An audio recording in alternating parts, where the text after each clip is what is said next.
Hey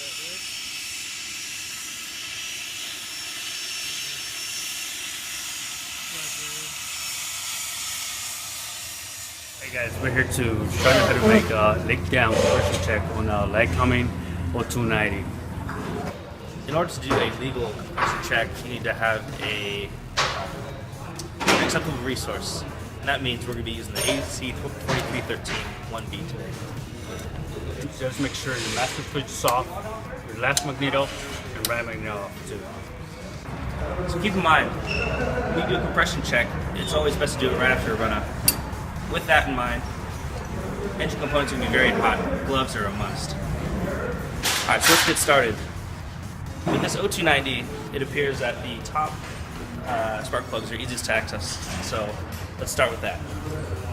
Keep in mind when you're taking off spark plug wires, this inside nut needs to stay stationary. You can damage the spark plug wires inside here if you do twist it.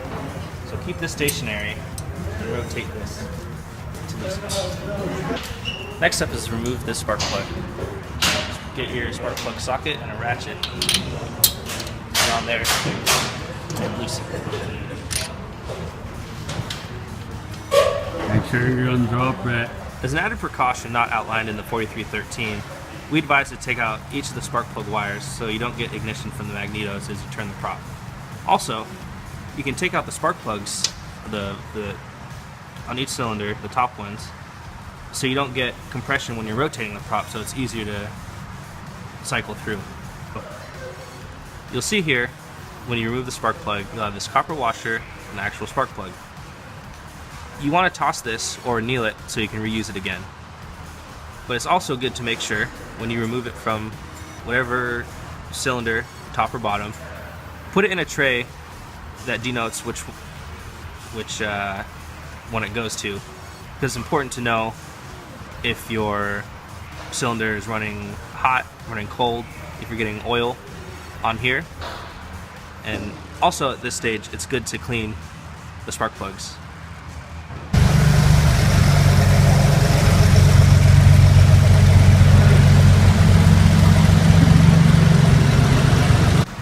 As a safety precaution, have your air source and this part right here disconnected from the engine. You want to have this valve completely closed and the regulator backed out to zero. At first look, the compression tester can be a little intimidating, so let me break it down for you. You have your air source coming in here. You have your regulator, which regulates the amount of air coming in from the air source. Your first gauge, which rates how much air is coming in through here. Your second gauge, you have your air valve, and your line going to the cylinder. The 4313 talks about you should be using either 40 thousandths or 60 thousandths inch orifice, depending on what size engine you have. The orifice is located between the first and second gauge, right here. So let's plug this in. Also make sure this O-ring is in here, because this will not give you a consistent reading, and it will leak through here. There we go. So at this point, you're going to want this gauge to read zero, with the regulator set to zero. You have your valve closed. Plug the hose into the adapter. Set your regulator to 20 psi.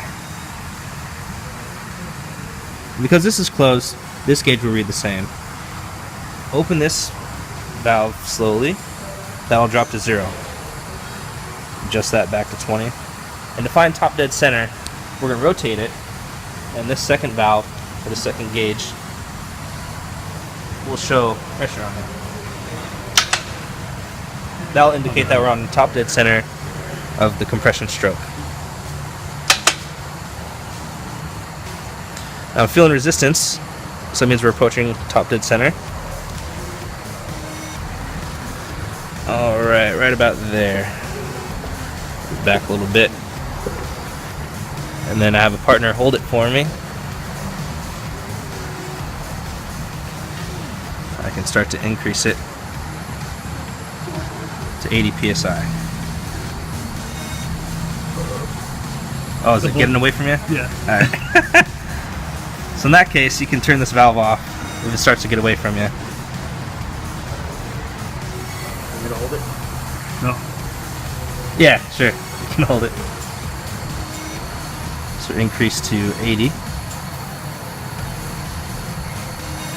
And then